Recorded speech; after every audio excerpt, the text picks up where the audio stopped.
দৈনিক 12 রাকাত সুন্নত বা নফল পড়লে আল্লাহর কাছে একটা করে জান্নাতে ঘর পাওয়া যাবে। আর জান্নাত উর্বর জায়গা। আপনি যদি চান আপনার জায়গায় বেশি বেশি গাছ লাগাতে, খালি পড়বেন সুবহানাল্লাহিল আযীম ওয়া বিহামদিহি, সুবহানাল্লাহিল আযীম ওয়া বিহামদিহি। একটা একটা করে খেজুর গাছ জন্মাবে ইনশাআল্লাহ তাআলা। বলবেন সুবহানাল্লাহি ওয়া বিহামদিহি, সুবহানাল্লাহিল আযীম। আর বলবেন সুবহানাল্লাহিল আযীমি ওয়া বিহামদিহি। জান্নাতে গাছ রোপণ হবে ইনশাআল্লাহ তাআলা। এটা গেল 6 নাম্বার, নামাজ বেশি বেশি পড়া। 7 নাম্বার, জি বলছি, 7 নাম্বারটা হচ্ছে, আমি আর 4টা বলে শেষ করছি। 7 নাম্বারটা হচ্ছে যে সৃষ্টির সেবা করা। কি করা ভাই? একটা হাদিস আছে যে ইরহামু মান ফিল আরদ ইয়ারহামুকুম মান ফিস সামা।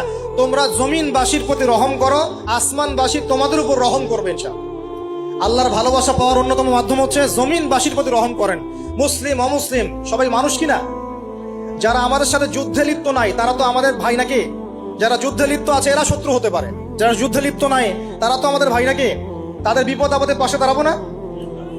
একটা প্রাণীর অধিকার যদি আপনি রক্ষা করেন, একটা বিড়ালকে পানি না দেওয়ার অপরাধে এক মহিলা জাহান্নামে গিয়েছে, আর একটা কুকুরকে পানি পান করানোর সওয়াবের এই কাজের বিনিময়ে এক মহিলা জান্নাতে গিয়েছে। সুবহানাল্লাহ।